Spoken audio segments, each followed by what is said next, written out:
Hello and welcome to the Rask Network. What you're about to hear and see is limited to general financial information only. Please be sure to speak to your financial planner or refer to our financial services guide available at rask.com.au/FSG before acting on the information. Dave Gow, how you going, mate? I'm doing well, man. How are you? I'm doing pretty good. You're back again. I don't know if this is like your third, fourth, fifth, however many at the time on one of the Rask podcasts, but it's always good to chat, mate. I feel like you might even hold Evan Lucas.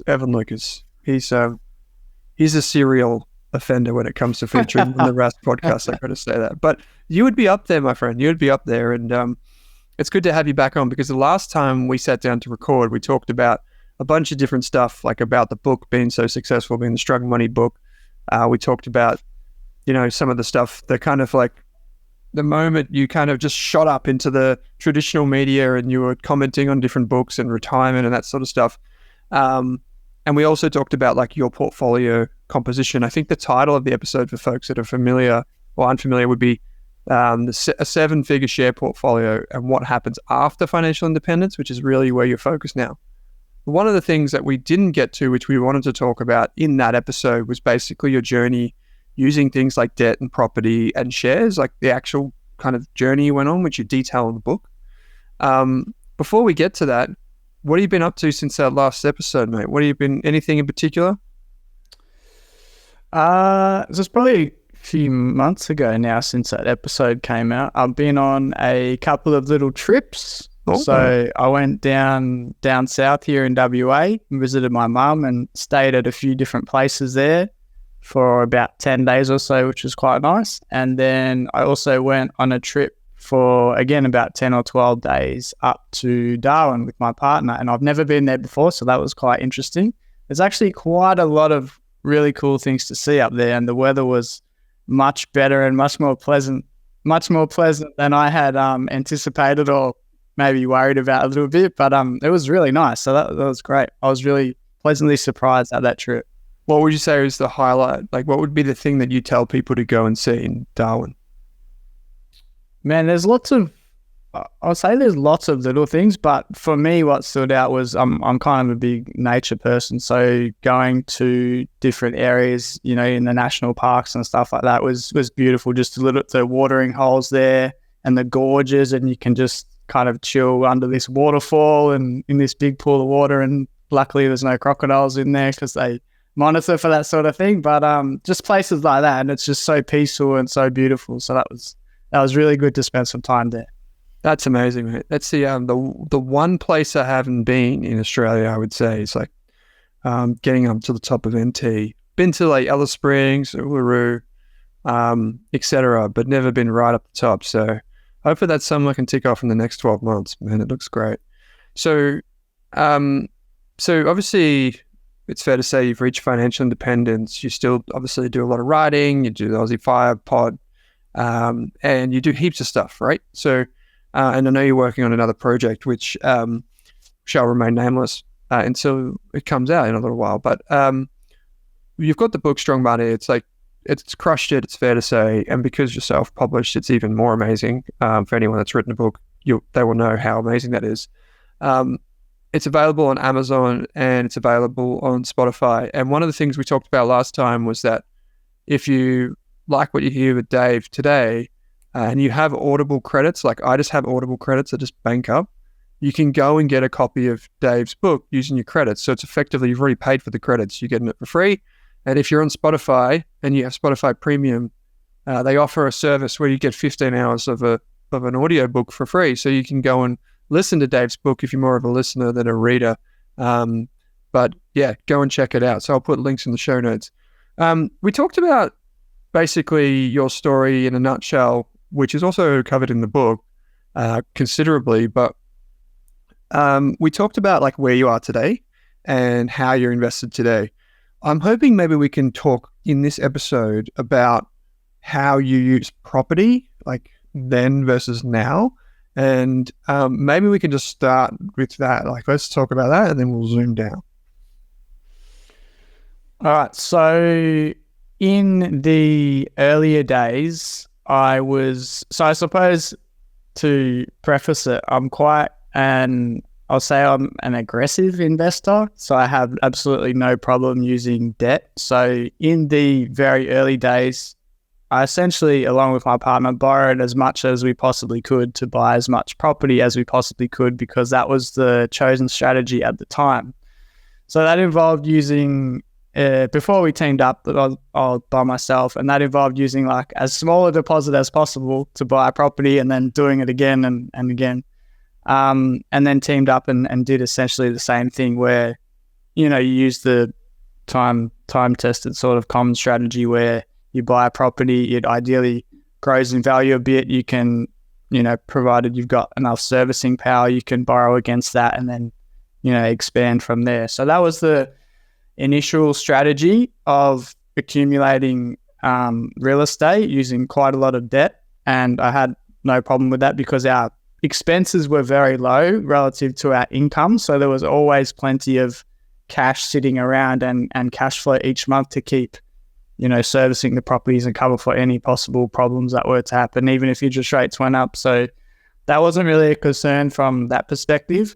As the strategy sort of changed over the years, and I realized I'm going to have to kind of transition to shares to get a decent cost-free income stream, because we know that properties come with a lot of associated expenses, and you're not able to keep all of that rent, even if those properties are paid off. So you end up with a much, much lower level of income. So, so switched essentially to a shares-focused strategy a bit later in the journey.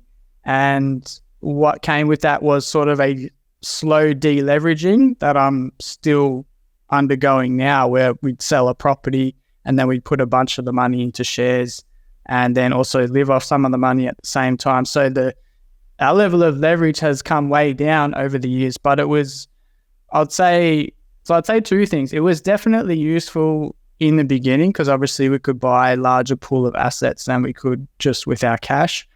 But having said that, it also didn't have such a big impact on the result like you might expect, because we hear of, you put in a small deposit, the property grows in value, you've magnified your money, by 3 or 4x or something like that, depending on the example. But over the years, because we had some properties that were in Perth and some, which is where we're located, and some properties that were in the eastern states, for anyone who might not be familiar with property performance over the last 15 years, we had a couple of great years at the start in Perth, and then it was terrible after that for like the following, I'm going to say 8 to 10 years even.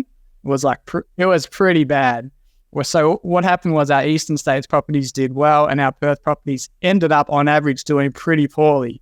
So when you kind of smooth that together and even it out, we only got an okay return in terms of growth. So when I go back and do the rough numbers just for my own personal curiosity, it turns out that if we had just saved essentially the same amount of money and put that straight into a share portfolio, the outcome would have been relatively similar. And that's not necessarily reflective of all cases, obviously, because it depends on what asset you've bought. And so there's an inherent specificness, right?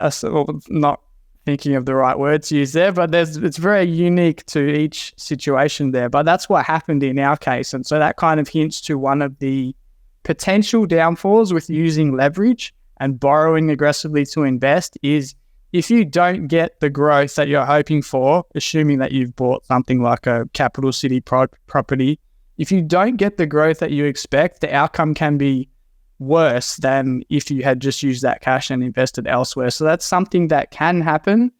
It doesn't happen all the time, but it can definitely happen over like a 5 to 7 year time frame. And depending on how long you've got to be invested and how certain you are that you're going to be invested that way for a long period of time, it might not be the ideal strategy and it can go against you sometimes. It's interesting, right? Because we're recording this in mid to late July, and I was chatting with someone this morning. Perth market as a whole, right? Listen to this. Perth market as a whole is up about 24% in the 12 months to 30 June 2024. Now, the Sydney market was up about 6%, obviously coming off much bigger prices. Melbourne was up about 2%. So my fellow Victorians, we had a few good years, let's be honest. But now, nationally, it's about 8%. And if you think about that, like a lot of people are like, well, now I get it, Dave, because, you said for like 10 years it wasn't that great in Perth, and all of a sudden it is because it's a lot of high commodity prices, whatever, and investors. But it's interesting because if you were to say the same thing about the stock market, you'd be like, yeah, you bought an ETF and it was up 8%, and that's what it was for like 10 years and whatever. Like, it's all happy days. But no, because as you pointed out, every asset is individual. Like, every asset is unique in property, unless you, of course, go into a high rise or whatever. But how many properties did you get to? Like, as you said, kind of like unwinding a bit now. How many did you get to? So the total number was like 7 and our house. So that was the number. But actually, talking about stuff like that, it kind of makes me cringe a little bit, because you know how you see the headlines, oh, this person bought 12 properties by whatever age, and it's designed to make it sound good. And it does, I suppose it does sound good in one sense, but it doesn't necessarily mean a whole lot, because there might be negative cash flow. They might have very little equity in the property, so that it sounds amazing, but it might not be quite what you think. A lot of times when you hear someone claim certain things, or a property portfolio worth $4 million or something like that, it's designed to kind of attract you rather than tell you the whole story. So, but yeah, the number in the end was 7. Yeah, and I hear you, because a lot of people, we pin up those people like in the media. On one hand, they're like, you can do this too. And then you get, sold some piece of crap strategy, or to buy off the plan, or some hopeless thing, and everyone gets suckered in. But on the other hand, the politicians and the media can make it out like they're villains because they accumulate property, but it's never like that black and white, in my opinion. That's why I'm curious if you had perfect hindsight, let's say you could go back in exactly the same period and start the journey again, and you knew exactly what Perth property prices were going to do. Just say just Perth, right? Would you have avoided that and just stuck with shares? So are you saying if I knew what Perth property was going to do, or all property? Because obviously I would just leverage up into... Yeah. Well, obviously if you can look back and just pick and choose, then obviously I'll just buy leverage up into Sydney property and maybe Melbourne property as well. But so it's a strange question to answer. But if I only knew about Perth property, I would definitely avoid that, because that didn't really work out for us at all as that part of the portfolio. Okay. Well, then how about if, like, for example, you obviously don't have a crystal ball and you are starting again today. So Dave, 10 years ago, but today, right, would you say to him, hey, man, maybe shares? Or would you say advocate for a bit of both, or the same strategy? Yeah, that's a super interesting question. I would say that because of my personality and my desire for freedom as quickly as possible, assuming it's me that I'm talking to, I would say probably focus almost exclusively on shares. But if it's property, be very careful about what you pick, and probably only buy one or something like that, rather than to, buy one after the other, and then you get to, this end period and you might not have gotten the result you want. I just think when you're able, because my situation is where I would be able to have a high savings rate and keep my expenses very low, that situation makes it very easy to build a cash funded share portfolio relatively quickly. And as soon as you start building that, you're getting dividends and passive income from day one. So it doesn't take much. It doesn't take that many years really for that portfolio to grow and start covering more and more of your expenses if you have relatively low expenses. And so because of the more certain nature over that sort of an approach, it's much more easy for me to kind of forecast that out 7 years. If I'm investing, accumulating shares and, saving and building this portfolio, I can see that after 7 years, regardless of what like the capital growth and that might do, I'm probably going to be getting, X amount of dividends per year. And that's going to be enough to cover most of my expenses or half my expenses or something like that. So it would really depend on the time frame that I'd be after. But knowing myself, I'd probably be wanting to create some sort of freedom as soon as possible rather than aiming for a 10 to 20 year journey. But if I was happy to work in a job for, say, 20 years and my time frame was longer, then that does lend itself more towards high leverage property being a more suitable bet, just because you have time for things to even out. And for those lumpy expenses like the big stamp duty at the start and the selling fees at the end, you have time for those to kind of be reduced by the impact of the growth over time, and then you're more likely to catch a nice growth wave within your period. So it depends on your time frame as well, but hopefully that covers what I would say to myself in both different scenarios for different lengths of time. Yeah, no, it does. One of the things that's really, really popular on your website is this idea of debt recycling. And we've touched on this in the past with some folks, but never really done a solid, explainer of it. Can you just talk generally, like obviously we're just talking generally about what this strategy is. Like, can you explain the principle? And yeah, we'll just go from there. So this is something that you might have noticed. This is something that tends to confuse people quite a bit, and it often gets confused with leveraging, like we were just speaking about, and borrowing to invest. But they are two different things. So to explain debt recycling, I would just say it's essentially the process of taking money that you are going to invest, and instead of investing it immediately, you take that money and you pay down a chunk of your home loan, say 50 grand or something like that. And then you borrow that money back out or redraw that money, and then you invest it into an income producing asset. It could be shares or it could be used as a property deposit. And so in doing that, what you do is you convert that 50 grand of debt, the 50 grand that you've put in and pulled back out, that debt then becomes tax deductible because you've used that money for an investment, for the purpose of investment. So people might feel a bit funny about that or get a bit confused because they think, well, it's debt against my house. How is that possibly able to be tax deductible? But what the situation is, it doesn't really matter what the debt is attached to, like your principal place of residence in this case. It matters what the debt was used for, it was used for investment in this case. So if we take that 50 grand example, you've invested it, then you'll get income from that asset. You can take that money along with your regular savings and you can start paying down your non-deductible loan. And you can kind of speed up that process too, because by doing that and making that portion of the loan tax deductible, you're actually going to save a decent amount of tax on your investments, because if you had have invested that money separately, you'd be paying tax on the income, and so you'd be left with a lower after-tax return. So by kind of recycling that money and recycling that debt before you invest, you're getting a better after-tax return, and so you can use the I suppose the profits or the proceeds there to then accelerate things and pay down more of your non-deductible debt and repeat that process until eventually the goal is you have a home loan which is completely tax deductible, and then you can choose whether you want to keep that loan or pay it off or whatever you want to do. But that's generally the strategy in a nutshell. Yeah, I like how you made the distinction, because there are similarities between like redrawing money to invest for the long term, which is, I would say, much simpler than constantly debt recycling.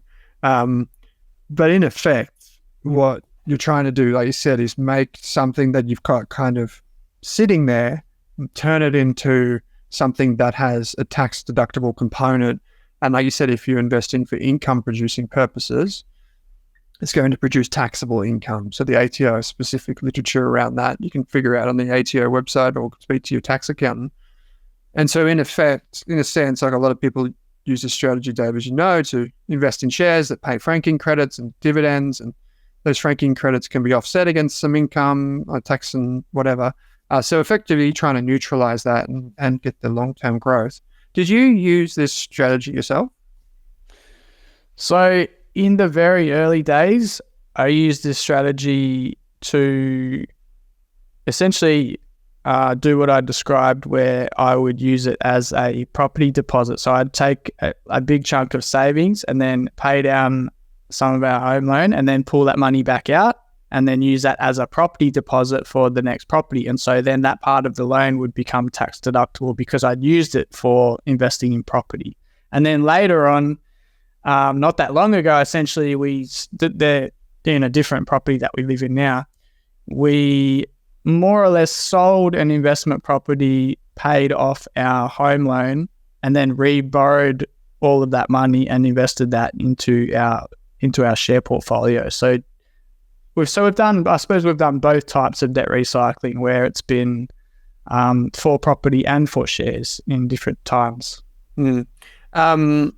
So you've basically tried it, and I know you've got a lot of literature on your website about the various things, and so effectively, if we could sum it up, just as obviously you and I are not giving tax advice, but just generally speaking, maybe just the real quick pro and the real quick con of the strategy as you said.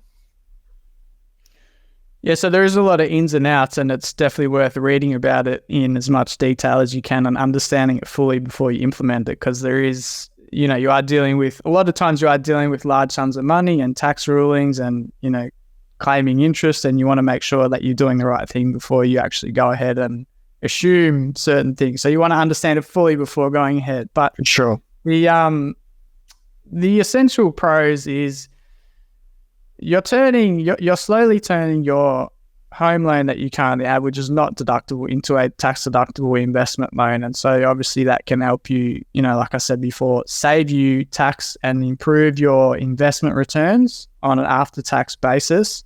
So it's quite efficient in that regard. And you're not actually, this kind of covers another thing that people get confused about, but it's not riskier to do that because you're not actually increasing your debt level.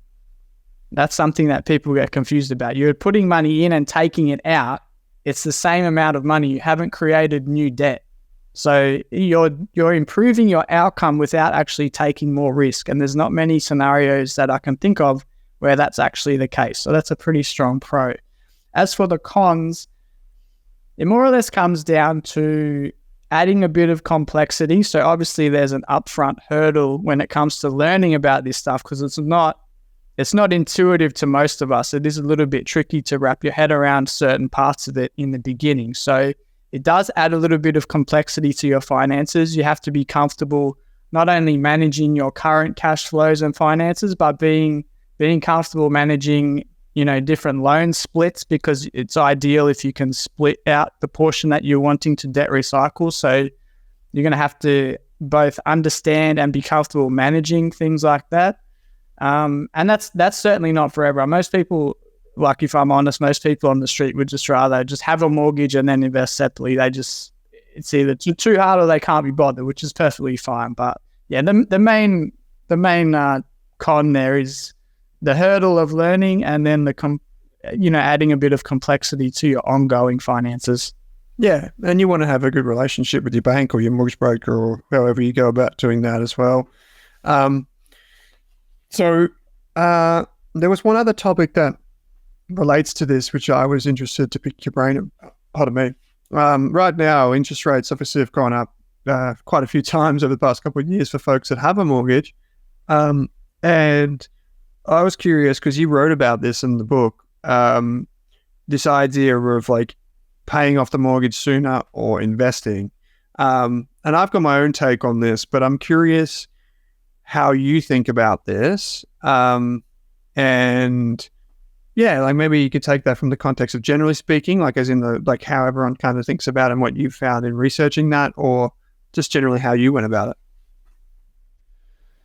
So I'll take my scenario first. So as I alluded to before, I'm pretty comfortable with having debt. So because we retired with still having some investment properties, I haven't bothered to pay down any of that debt, aside from offloading the properties where the home loan disappears, obviously.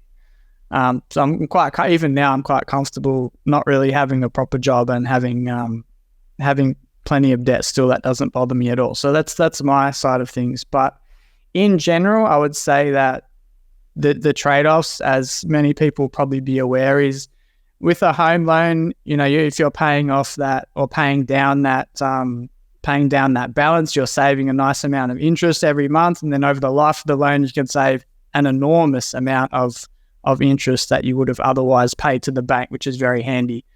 On the other hand, the benefits of investing is you're generally going to get a better long-term return from investments than if you had just put that money in your mortgage and paid down that debt. So it does depend on someone's risk appetite a lot of the time and what they're more comfortable with, and honestly what they're more motivated by, because I've talked to people who they understand intuitively that paying down the mortgage is a less optimal approach or a less optimal strategy for their finances, but they're just so passionate about getting rid of their debt that they just will save as much as possible to get rid of that debt, but they're less motivated by investing. So even though they haven't said so, I can kind of tell that the effort and thought and energy that will go into paying down their mortgage is probably going to be more profitable because of the level of interest and the level of motivation they have to do that. Whereas if they're investing their money, they're naturally a little bit less comfortable with it. So they're probably not going to invest the same amount of money that they would towards paying down their mortgage because they're a little bit less motivated by it. And so there's a psychological trick there, because if you take the same scenario and you tell them to do A or B, I don't think they'll actually put in as much money into their investments because they're not as excited by it as they are getting rid of the mortgage, because it feels... One of the things that I see or hear in feedback is they can see that balance coming down every month. People get super, super motivated seeing that balance come down every month. And I suppose you could say, well, why don't they get excited by seeing their share portfolio go up? And I suppose not every month it goes up, so there's that to contend with. But it's just something about seeing that debt go down. It just kind of lights a fire under people and lights a switch in their mind, and they get super excited about that. So I think that's worth considering. Another thing that I see people who are a little bit more of an optimizer, they say, well, I'll just pay off my mortgage and then later, as interest rates are higher right now, so I'll just pay off my mortgage now, and then later when rates are lower, then maybe I'll start investing, more aggressively. And so that kind of makes sense, but then at the same time, they're probably forgetting that as rates come down in the future, which they probably will at some point, asset prices are probably already going to be higher, because you know how it's anticipated that rates are going to come down. So share markets go up and a lot of asset prices go up in anticipation of those future rate cuts. So by the time someone says, well, my mortgage rate's back down to 3.5% now, or 4%, so now investing is more attractive, you've probably already missed out on a whole bunch of growth, because that's already been priced into the market at that point. So it's not that simple of saying, well, my mortgage rate's 6%, so let me pay that down now and later I'll start investing again. There's nothing wrong with doing that, but I wouldn't assume that you're optimizing and getting the best outcome by doing it that way. I just don't think it works that way in reality when we know how markets and asset prices move. So I think that's worth remembering as well. And sort of related to that is the idea of, well, I'll pay down my mortgage because I get a guaranteed return. And it's true, you do get a guaranteed return in the sense that it will never be a negative return, but it's not true that you get a guaranteed return of what the current interest rate is. Because yes, although you put money in your mortgage now and it might be saving you, say, 6% interest, if that's your current mortgage rate, when rates do fall and eventually it's maybe 4%, that lower mortgage balance is no longer saving you 6%. It's now saving you 4%. So you don't get to lock in that 6% saving forever. That will fluctuate based on what the level of interest rates are. So that's worth remembering as well. I love that. Yeah. And I often come back to that. It's the trade-off is kind of like, it comes back to a decision about behavior and who you are as an individual. I think that's probably the thing, but I hadn't taken it that next step further to think that well, they're more passionate about paying off the mortgage, so they'll probably do more of that. I think one of the things that I tend to believe is that people doing something positive with their money is they're better than doing nothing. As in, like, if you're going to pay on your mortgage, pay on your mortgage. If you're going to invest, do that. Like, just as the fact that you're doing it is super positive, and a lot of people get hung up. But I think another thing that people think they need to do is all or nothing. Like, I'm going to do all of this and none of that. What do you think about that? Yeah, it's worth doubling down on what you just said, man. It's like some people can tie themselves in knots over what the best option is, but the fact that you're even doing either of them at all is much better than most people. If you've got, a nice amount of savings each month that you're able to either invest or either pay down your mortgage, you're winning either way, and both of them are going to lead to a very happy long-term outcome. So it's good news whichever one you choose. So I suppose to get to your question on which one or doing a bit of both, it would probably again depend on your goals. Maybe not so much on your personality if you've chosen both, but it would definitely depend on your goals. So I like the idea of, let's say someone's building wealth over the next 10 or 20 years, and eventually they're hoping to get to a point where they no longer have to work. So doing both over that period of time will work out really well. And ideally, they can kind of plan it so that their mortgage is paid off by the end of that 10 or 20 year period, whatever it is. So they can adjust how much the extra they're putting into the mortgage to line up with that time frame. I think that's really smart, because when you get to the stage where you do want to reduce work or you do want to pull the pin, not having that mortgage anymore is going to be so much easier in terms of your personal expenses. A mortgage is often the biggest expense in almost every household. So when you cut that expense out, it's going to make a massive difference to how much investments you actually need. So once that mortgage is gone, the amount you need invested drops significantly because you've got much less bills to cover. So I think that's worth considering and worth planning out over what kind of a time period you think you're working with.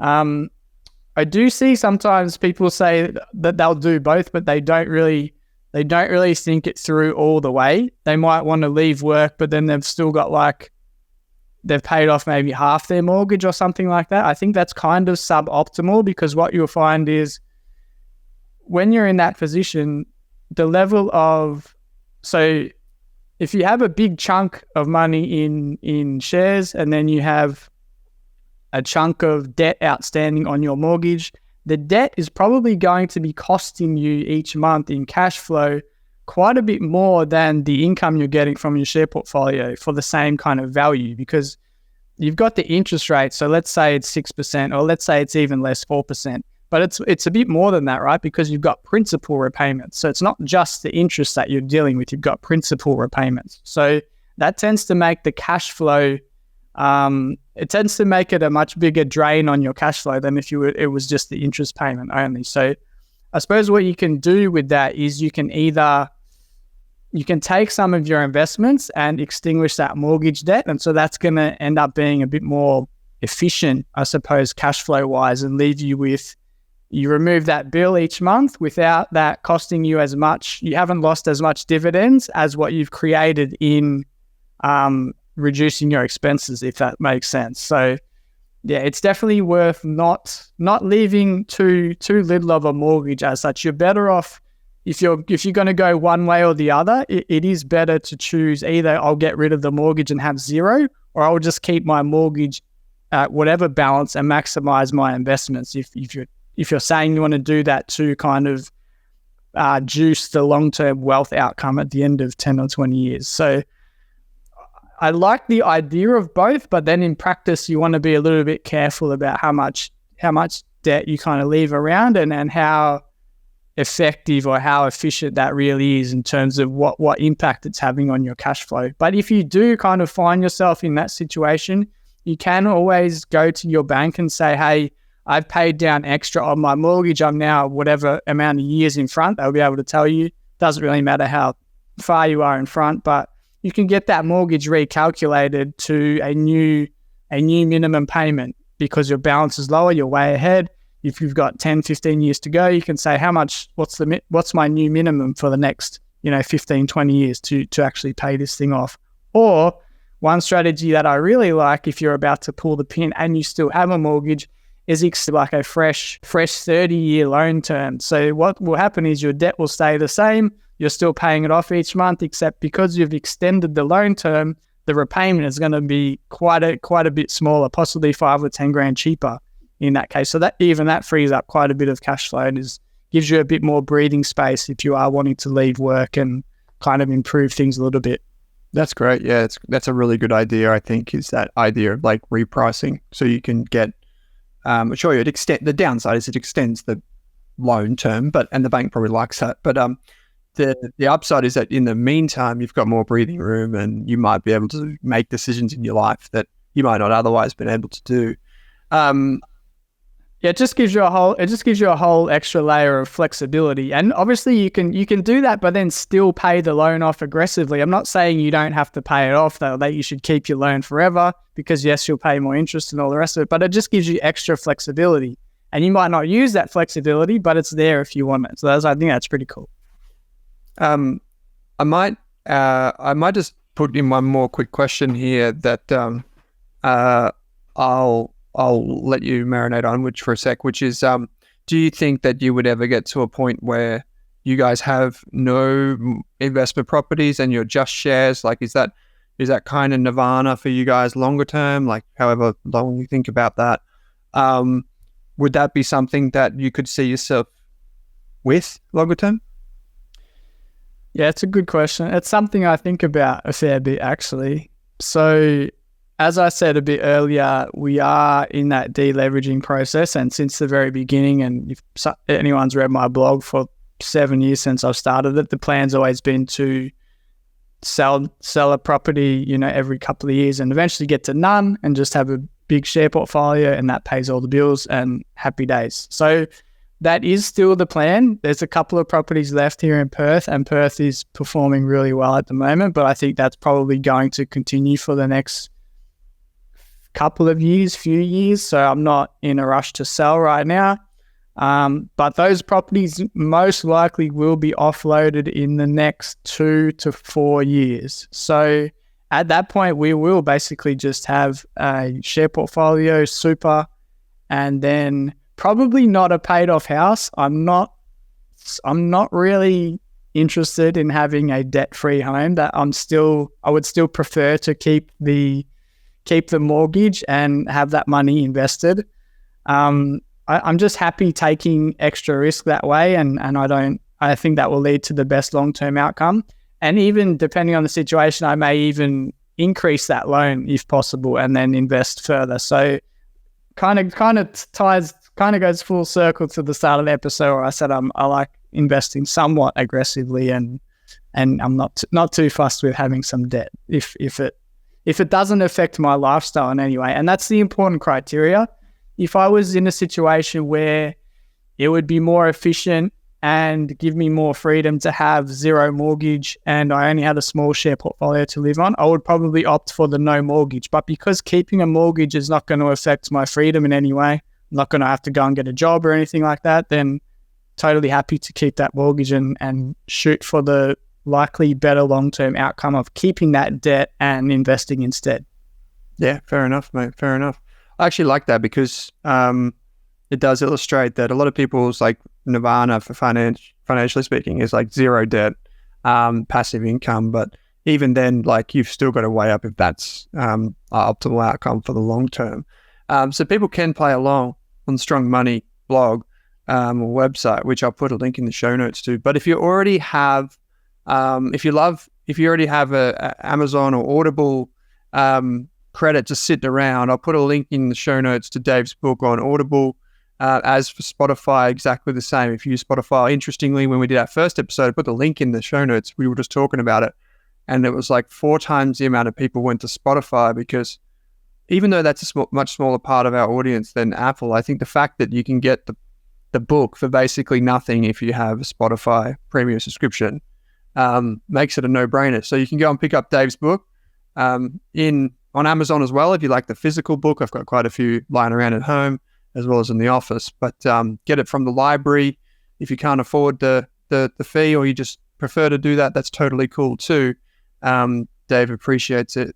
But yeah, mate, this has been heaps of fun. It's always good to chat to you in the community. You know, your episodes are often like the most popular episodes on all of the Rask network. So I think you just bring the kind of realistic, practical, like wise, long-term money decision-making frameworks to the show. So I really appreciate you taking the time out, mate. No, that's cool, man. Nice to hear. I'm glad that they for the most part, well received. That's really cool. I enjoy our chats. So anytime, man. Thanks, mate. Thanks for watching this video on the Rask Network. While you're here, don't forget to like and subscribe so you can get videos each and every day on business, finance, investing, and so much more.